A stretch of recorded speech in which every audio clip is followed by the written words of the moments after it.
Narasumber kita berikutnya adalah Bapak Jarod Indarto PhD. Beliau adalah planner atau policy analyst dari Directorate of Food and Agriculture, Direktorat Pangan dan Pertanian, Kementerian PPN, Bappenas. Bapak Jarod Indarto lulus dari IPB untuk S1-nya, kemudian beliau melanjutkan Master Teknik di ITB, dan kemudian juga Master of Science untuk Environmental dan Infrastructure Planning dari Ritsun, agak susah nih nyebutnya ya, dari Rijksuniversiteit Groningen, pokoknya dari Groningen, Belanda, dan kemudian beliau doktor di bidang Environmental Economics, Development Science, Graduate School for International Development and Cooperation, Hiroshima University, Jepang. Tanpa memperpanjang waktu, kami persilakan pada Bapak Jarod. Baik, terima kasih Dr. Rahmi sebagai moderator kita bersama. Bapak Ibu sekalian, Assalamualaikum warahmatullahi wabarakatuh. Salam sehat dan salam sejahtera bagi kita semua. Kepada Pak Dr. Sun-an, Bapak Kang Dedi tadi dari DPR RI dan juga Prof. Bustanul Arifin, terima kasih banyak kita bertemu kembali Pak pada forum untuk membahas sesuatu yang sangat besar tentang ketahanan pangan. Yang salah satu isunya adalah susut pangan dan juga food loss dan juga food waste. Mohon izin kami menyampaikan permohonan maaf Pak Direktur kami yang belum bisa bergabung. Beliau sedang memimpin pembahasan tentang Perpres jamu yang diamanatkan kepada kami juga di Bappenas untuk segera dilakukan pembahasan dan tindak lanjutnya. Sebelum mulai tadi kami sangat senang sekali ini bisa berkomunikasi dengan JP2GI, mungkin sama dengan Prof. Bustanul, mungkin ini baru pertama kali kami berkomunikasi dan kami sangat menghargai langkah-langkah Bapak Ibu sekalian di JP2GI. Kami sudah menerima beberapa dokumen, satu buku telaah dari JP2GI dan juga 3 buku kerja, kertas kerja kalau tidak salah, dan itu sangat berharga bagi kami di perencanaan dan juga penganggaran. Untuk susut limbah, tadi kami mencermati pembahasan sebelumnya, jadi food loss dan waste tadi tidak hanya terkait dengan berkurangnya kuantitas pangan, Bapak Ibu sekalian ya, tadi juga dari Prof. Bustanul tadi, ini juga terkait dengan susut gizi, yang Kang Dedi tadi terkait dengan susut nilai, dan yang lebih penting tadi Kang Dedi ini adalah susut budaya juga. Ternyata kita punya budaya-budaya yang dulu sangat baik dan sangat concern terhadap food loss dan waste dan sekarang sudah mulai berkurang.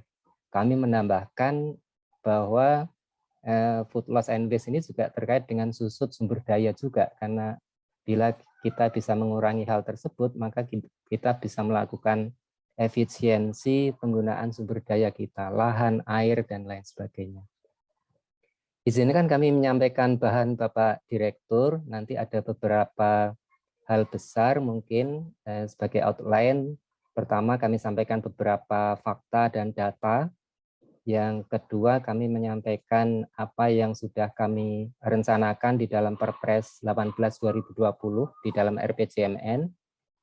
Dan yang ketiga, nanti beberapa catatan penutup dari kami, dari Bapak Direktur. Ini sekedar mengingatkan kita saja tentang angka-angka yang semuanya menunjukkan bahwa food loss and waste ini merupakan isu besar bagi kita semua, terlepas dari validitas dari angka tersebut. Food loss index itu kami baru memperoleh di tahun 2016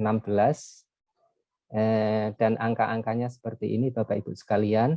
Ini dalam persentase, kalau kita konversikan ke dalam jumlah tentu ini sangat besar sekali jumlahnya.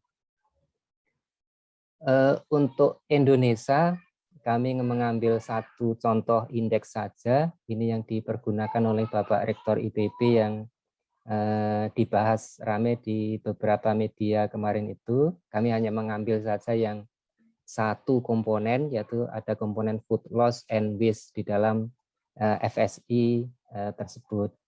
Dan FSI terakhir adalah keluaran tahun 2018, kita bisa mencermati yang masih berwarna merah di sana adalah terkait dengan perhatian kita untuk menurunkan sumber-sumber dari loss itu sendiri. Ini angkanya masih relatif rendah.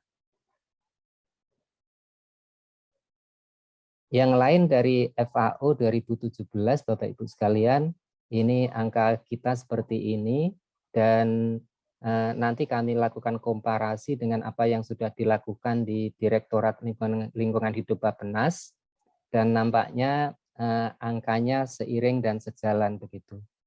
Jadi yang losses yang relatif masih tinggi itu di hortikultura, terutama buah dan sayur. Ini mohon maaf yang angka untuk perikanan tidak tercantum di sini. Untuk sereal juga walaupun persentasenya lebih kecil, namun kalau kita konversikan ke dalam jumlah, itu tentu jumlahnya relatif besar, karena 5% dari total produksi padi atau beras kita ternyata relatif besar sekali, Prof. Bustanul. Itu bisa sekitar 3 juta ton padi atau sekitar 1,6 juta ton beras. Ini kan salah satu jumlah yang sangat besar. Ini sudah setara dengan cadangan beras pemerintah kita yang per tahun. Terakhir kami memperoleh telaah sementara dari Direktorat Lingkungan Hidup Bappenas, dan ini angkanya masih dilakukan konfirmasi lebih lanjut. Namun demikian, ini kita bisa melihat paling tidak di mana losses dan juga waste yang kita alami secara bersama-sama. Di sini hortikultura tadi seiring tadi dengan laporan dari FAO 2017. Dan ini dari kami, dari sektor pertanian, kita akan melakukan pencermatan ini, termasuk juga langkah-langkah konkret apa yang bisa kita lakukan untuk buah dan sayur terutama.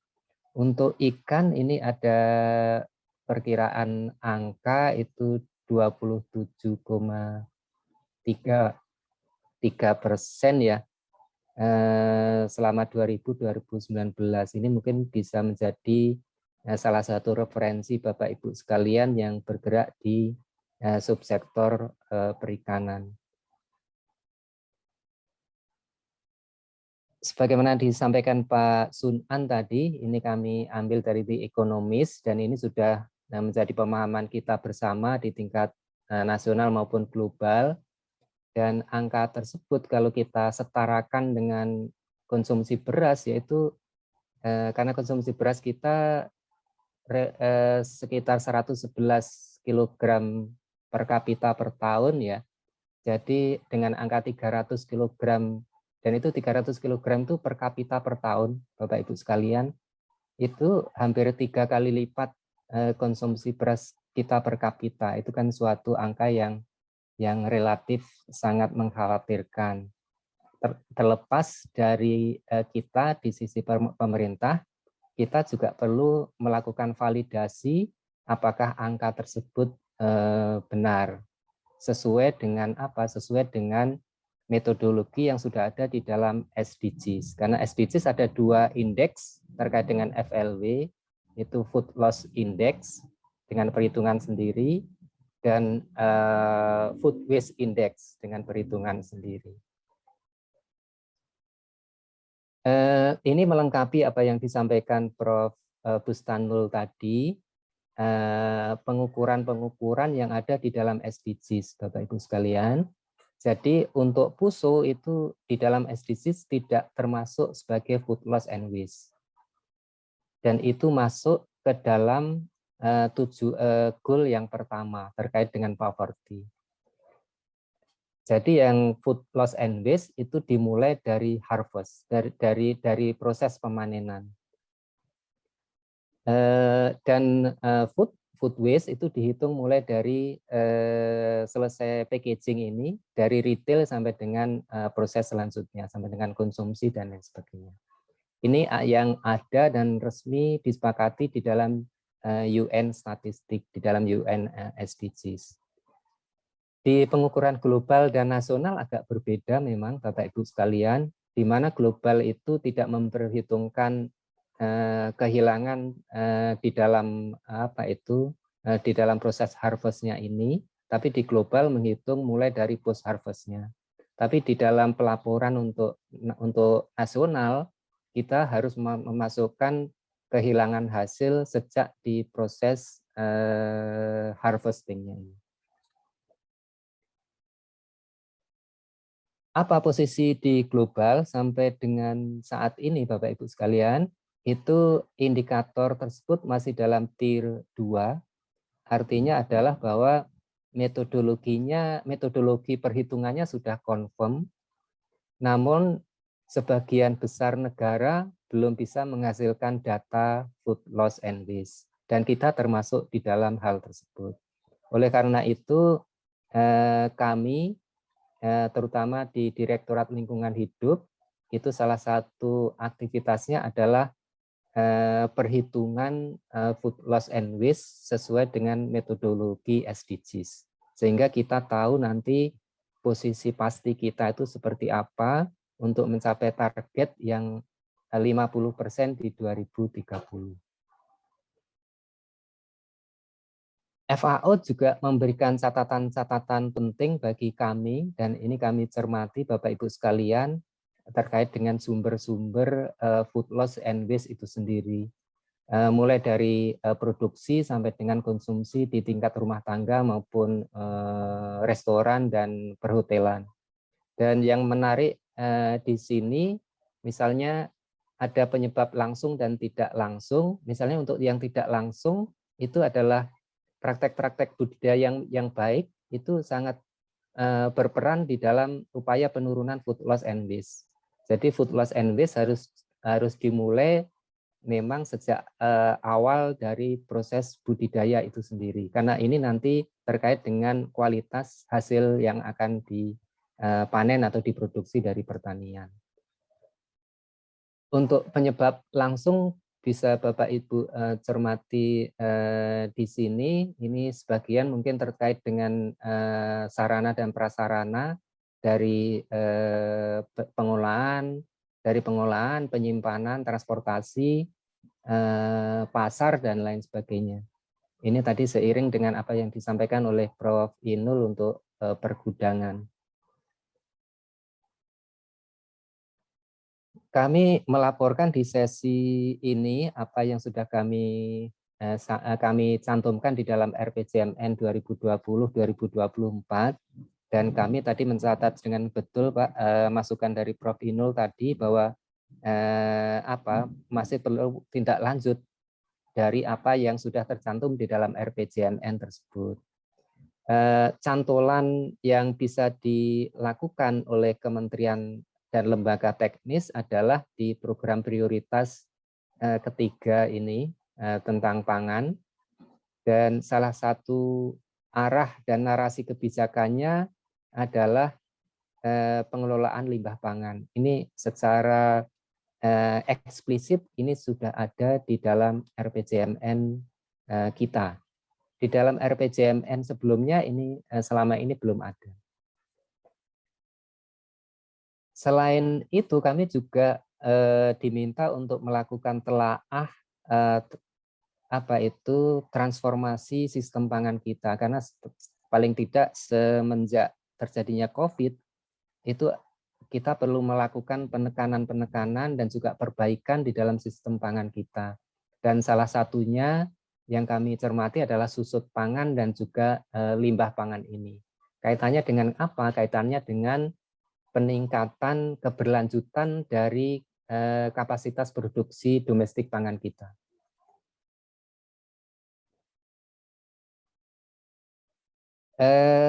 Di tahun 2021 kita juga berkomitmen untuk berkontribusi di dalam UN Food System Summit 2021. Ini sekalian kami laporkan kepada Bapak Ibu. Dan kita sudah melakukan nasional dialog pada 27 April 2021, 2 minggu yang lalu atau seminggu yang lalu. Dan ini adalah konfigurasi atau platform multi pihak yang kita bangun.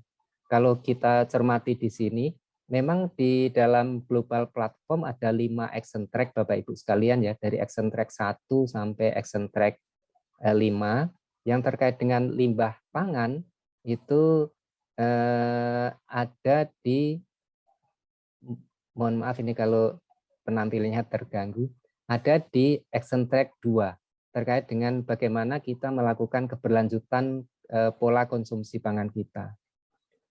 Dan kalau kita cermati, ini konfigurasi nasional yang kami bangun adalah multi pihak, tidak hanya unsur-unsur pemerintah, tapi juga unsur dari non-pemerintah, dari swasta. Ini dari GEN Indonesia ada di sini, SUN Indonesia ada di sini, Kementerian Pertanian, Kehati, WRI, termasuk Pisagro dari pihak bisnis, dari IBCSD dari bisnis, universitas, dan juga yang lain sebagainya.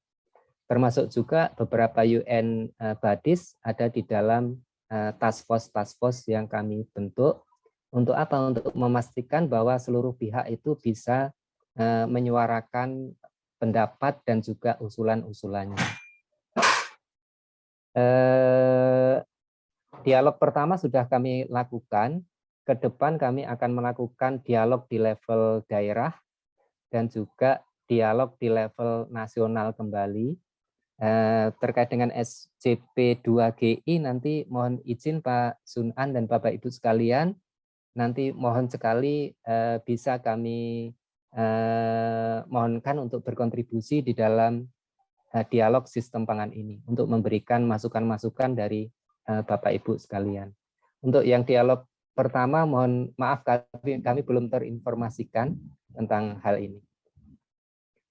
Hasil sementara ini kami laporkan kepada Bapak Ibu.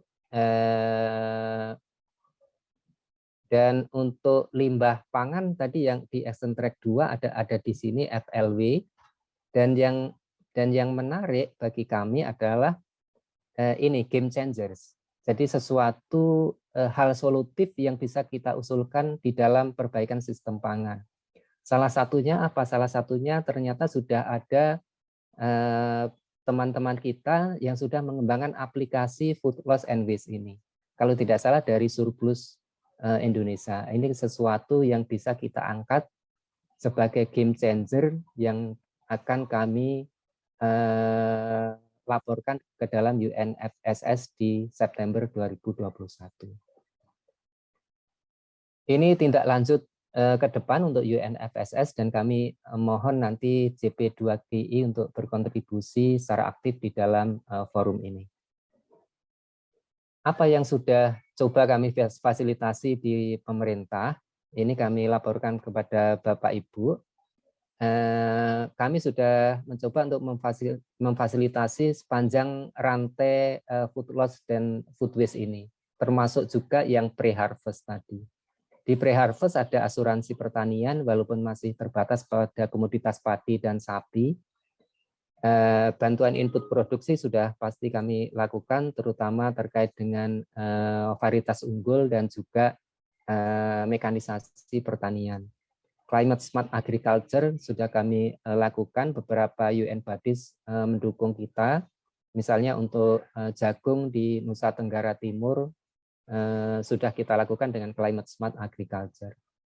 Untuk sisi on-farm, ini sebagian besar fasilitasi pemerintah adalah mekanisasi pemerintah yang alsin yang pasca panen, terkait dengan termasuk juga dryer, pengolahan, dan lain sebagainya. Dan yang tidak kalah pentingnya adalah good agricultural practices ini kita lakukan untuk seluruh komoditas pertanian. Di sini kita lakukan beberapa fasilitasi juga good handling practice, cold storage ini sudah kita lakukan fasilitasi. Resi gudang tadi sudah disampaikan oleh Prof. Bustanul. Jika Bapak Ibu bisa melihat ke lapang, salah satu atau dua yang bisa dilihat, mungkin yang paling dekat di Cianjur, dan kalau bergerak ke timur mungkin di Ngawi untuk beras itu sudah berjalan dengan baik tentang sistem resi gudang ini. Transaksi online ini juga sangat berperan karena apa? Karena memperpendek rantai pasok dan sifatnya tidak hanya marketplace, tapi adalah bersifat online direct selling, sehingga menghubungkan langsung antara produsen dan konsumen yang membutuhkan. Ini bahkan di Merauke sudah berkembang skema transaksi online yang direct selling ini. Yang lain untuk di sisi sebelah sini, dari pertanian sudah mengembangkan pangan lokal dan juga pekarangan. Nah, untuk pekarangan ini kami lakukan beberapa skema dukungan. Skema pertama adalah di anggaran dari APBN Kementerian Pertanian. Skema kedua adalah fokus pada kabupaten-kabupaten stunting, dan skema ketiga melalui dana alokasi khusus yang non-fisik. Harapannya adalah nanti pekarangan ini bisa berkembang baik. Kenapa ini mengurangi food waste? Karena produsen dilakukan oleh konsumen setempat. Harapannya seperti itu. Jadi rumah tangga yang memproduksi itu bisa memperbaiki konsumsi dari apa yang mereka produksi sendiri dari pekarangannya.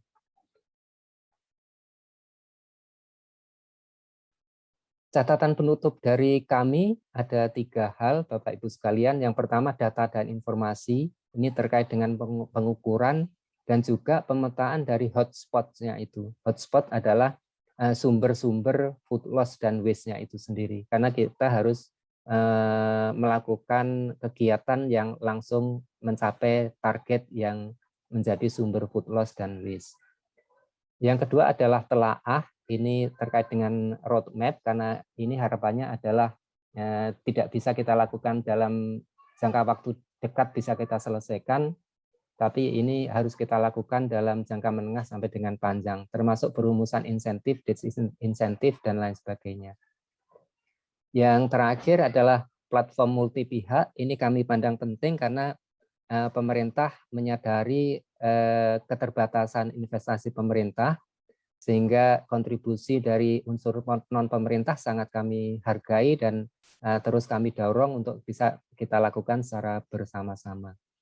Misalnya dengan pihak swasta, kami sudah mengembangkan apa yang disebut voluntary agreement untuk penurunan food loss, terutama penurunan food waste. Ini di beberapa hotel dan juga produsen processing bahan makanan. Hal yang tidak kalah pentingnya adalah yang ini Bapak Ibu sekalian, jika kita bisa mengembangkan best practices knowledge gitu, ini bisa kita lakukan pooling knowledge sehingga nanti seluruh pihak bisa meniru dan juga mengadopsi best practices yang saya yakin sudah berkembang banyak di masyarakat. Misalnya ada hotel di Bandung sudah melaporkan itu food waste-nya setiap hari di dalam restoran. Jadi setiap pengunjung itu bisa melihat, oh ternyata kita melakukan wasting pangan sekian kilo pada hari ini, sehingga mereka punya pertimbangan-pertimbangan dalam melakukan konsumsi. Sementara itu, Bapak Ibu sekalian, terima kasih banyak. Terima kasih banyak Bapak Jarod Indarto atas presentasinya yang sangat komprehensif. Ini alhamdulillah sekali ya, kita dapat informasi baik pada tahun 2020-2024 program pengurangan pangan itu sudah masuk ke dalam RPJMN. Semoga setelah ini banyak kegiatan terkait dengan perbaikan data, pembuatan roadmap maupun platform multi pihak juga bisa kita lakukan bersama-sama. Untuk Bapak Ibu yang lain peserta, jika ada pertanyaan silakan. Mungkin sebelumnya Pak Sunan akan memberikan respon sedikit atas presentasi Pak Jarod. Silakan Pak Sunan. Terima kasih Bu Rahmi, moderator. Terima kasih Pak Jarod. Nah, jadi kita memang siap tentu saja untuk ikut nanti ya di dalam Food System Summit. Soalnya kita juga sudah beberapa kali mengikuti hal-hal yang serupa itu yang dilakukan di Indonesia ini. Jadi nanti itu sangat-sangat gembira kami untuk bisa ikut itu. Dan nanti saya rasa kita juga perlu rembukan bareng untuk bagaimana kolaborasi antar pelaku kajian-kajian, apakah itu balai riset atau badan riset dari kementerian yang berbeda untuk melihat, mencari, kalau istilahnya Pak Jarod itu hotspot, itu kita istilahkan seringkali juga critical points daripada titik-titik kritis daripada susut dan limbah pangan di masing-masing daerah itu beda-beda Pak Soalnya. Dan masing-masing tingkatan itu juga beda-beda. Jadi itu nanti kalau ada kajian itu kita enak. Solusinya itu bagaimana? Nah nanti hasil-hasil kita bersama itu nanti akan kita laporkan kepada Profesor Bustanul Arifin untuk kemudian kita adakan secara nasional berbarengan untuk menyelesaikan atau menghasilkan solusi daripada masalah yang besar ini gitu. Yang tapi bagi publik masih agak unik gitu. Itu kita mulai kita bersama. Kebersamaan ini terima kasih sekali. Terima kasih Mas Jarod. Terima kasih Pak Sunan, terima kasih Pak Jarod. Kita applause dulu secara virtual. Oke.